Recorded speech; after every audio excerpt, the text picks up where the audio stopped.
Et coucou les girls, j'espère que vous allez bien. Donc aujourd'hui je reviens pour une nouvelle saison qui est la saison de Xiaoshu. Si vous aimez ce type de contenu, n'hésitez surtout pas à vous abonner à la chaîne et à cliquer sur la petite cloche afin de ne rien rater. Xiaoshu est le 11e terme solaire du calendrier lunaire chinois. Sa célébration commence lorsque le soleil atteint la longitude céleste de 105 degrés et se termine lorsqu'il atteint 120 degrés. Il y a 3 micro-saisons lors de Xiaoshu. La première, c'est le vent chaud arrive. La deuxième, c'est le grillon se réfugie près des maisons. Donc tout simplement, le grillon est un petit insecte que l'on trouve généralement dans les champs où il grignote en fait les grains. Et là, il commence à faire trop chaud pour lui. Donc il se rapproche des terrains et donc des maisons afin d'essayer de trouver un peu d'ombre. Et enfin, en troisième, il y a les aigles et les rapaces qui arrivent. Donc voilà, la terre aussi devient beaucoup trop chaude pour ces oiseaux qui du coup se mettent à voler un peu plus haut pour essayer de chercher l'air frais. Et on dit également que les jeunes petits aigles viennent à apprendre à voler et à chasser lors de cette saison. Xiaoshu signifie petite chaleur, donc ce qui prouve bien que les grandes chaleurs ne sont pas encore arrivées. Mais en fait, ce qu'il faut savoir, c'est qu'après le solstice d'été, donc Xiazhi, on va parler de 3 fous. Donc en fait, ces fous signifient que la chaleur augmente graduellement. Et Xiaoshu, c'est le premier fou. Donc on verra les deux autres fous un peu plus tard dans leurs saisons respectives. Mais on dit que lors de ces fous, il est préférable de rester allongé et de ne pas trop se mouvoir afin d'éviter d'avoir trop chaud. Xiaoshu est la saison parfaite pour aller contempler les lotus car c'est le moment où s'épanouit la fleur de lotus tout simplement. Donc en Chine, il y a un poème qui dit Chuyuni Arboran. Donc ceux qui connaissaient Zhao Ziman à l'époque, vous savez que j'avais mis cette fleur en avant. Donc Chuyuni Arboran signifie que le lotus qui naît justement dans la boue et dans cette eau sale sort de l'eau en fait immaculée. Donc c'est aussi un précepte du bouddhisme. Voilà, la fleur de lotus est une fleur sacrée dans le bouddhisme, mais ça vous le savez très probablement.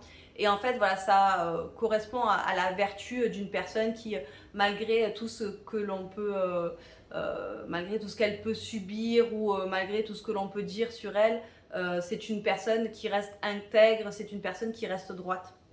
Et du coup, ça parle à énormément de Chinois en fait, ce poème Chuyuni Arboran.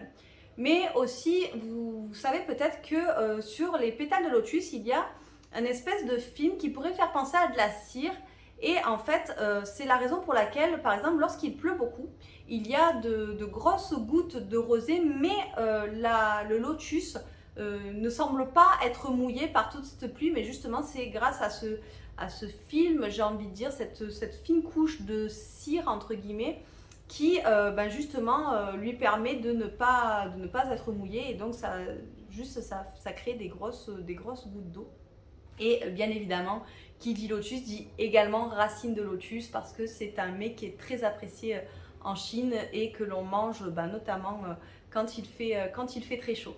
Il existait une tradition à l'époque des empereurs où l'empereur en fait faisait sortir sa robe, donc l'ongprao, la robe du dragon, et il la mettait sous le soleil. En fait, il mettait sur un espèce de petit trépied en bois et il la faisait sécher au soleil, il la faisait s'aérer, etc. afin de pouvoir éviter la moisissure ainsi que l'humidité. Et le peuple a décidé de suivre cette tradition-là, sauf que bien évidemment, eux, ils n'avaient pas de robe du dragon, hein, parce que ce n'étaient pas les fils du dragon. Mais ils ont commencé à le faire avec leurs propres vêtements, mais également d'autres choses, comme par exemple leurs couettes, leurs livres, mais également les grains, afin de pouvoir aérer tout ça. Si vous aimez les lucioles, Xiaoshu est la période idéale pour aller les regarder. D'ailleurs, il y a une petite histoire sur les lucioles en Chine qui est en fait un jeune homme qui était malheureusement trop pauvre pour s'acheter une lampe. Alors, ce qu'il a décidé de faire, c'est qu'il a décidé de mettre des lucioles dans son sac afin de s'en servir de lampe. Xiaoshu est la période idéale pour les amateurs de pastèques et la pastèque en mandarin se dit xiguan.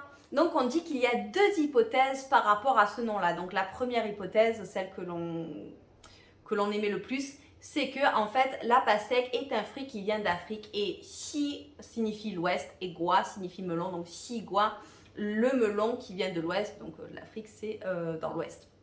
Et la deuxième hypothèse, donc c'est le fait que l'actuel xigua s'écrit avec le caractère de l'ouest, mais c'est également un homophone de xi qui signifie rare. Donc on pourrait dire xigua, le melon rare. Donc certes maintenant on trouve un peu partout du melon, de la pastèque pardon, en Chine, mais à l'époque c'était assez rare. Donc on pourrait dire que xigua signifie également le melon rare pour les ancêtres. Bon, hormis la pastèque, que mange-t-on lors de Xiaoshu? Donc dans le Shandong, dans l'Anhui ainsi que dans le Jiangsu, on va manger une soupe d'agneau. Alors oui, en Chine, je vous l'ai déjà dit à maintes reprises, mais en Chine, lorsqu'il fait chaud, on aime manger chaud pour en effet enlever l'humidité et la chaleur du corps. Donc on va manger soit de l'agneau, soit boire une soupe d'agneau, parce que l'agneau est censé être une viande qui réchauffe et donc qui va permettre d'enlever l'humidité du corps. D'ailleurs, il y avait un proverbe parmi les ancêtres qui disait « Si l'on mange une soupe d'agneau, il est inutile d'aller voir le docteur ». Donc je vous ai dit que Xiaoshu, c'était la période du premier Fu. Donc il y avait une tradition, donc les empereurs, lors de Xiaoshu, donnaient un bol de jiaozi au peuple. Et justement, en fait, on dit que lors de l'arrivée des chaleurs de Xiaoshu, on commence à avoir de moins en moins d'appétit. Et les ancêtres disaient que justement, le fait de voir et de manger des jiaozi, ça ouvrait l'appétit. Et franchement, je pense qu'ils n'avaient pas tort. Et voilà les jiaozi, c'est tout pour la vidéo de Xiaoshu. J'espère que vous aurez apprécié la vidéo et que vous aurez appris quelques petites choses. Et vous les jiaozi, que pensez-vous du fait de manger chaud lorsqu'il fait chaud? Est-ce que c'est quelque chose que vous ne pourriez absolument pas faire ou est-ce que c'est quelque chose que vous faites? C'est quelque chose que vous trouvez au contraire plutôt pas mal? N'hésitez surtout pas à me le mettre en bas en commentaire. Si vous avez aimé la vidéo, n'hésitez surtout pas à me mettre un petit like, ça me fera super plaisir. Si vous avez vraiment aimé la vidéo, n'hésitez surtout pas à la partager avec vos amis pour leur faire découvrir plus de culture chinoise. Et sur ce, je vous dis à très bientôt pour une nouvelle vidéo. Prenez soin de vous et surtout, bon xiaoshu. Bye bye les jiaozi.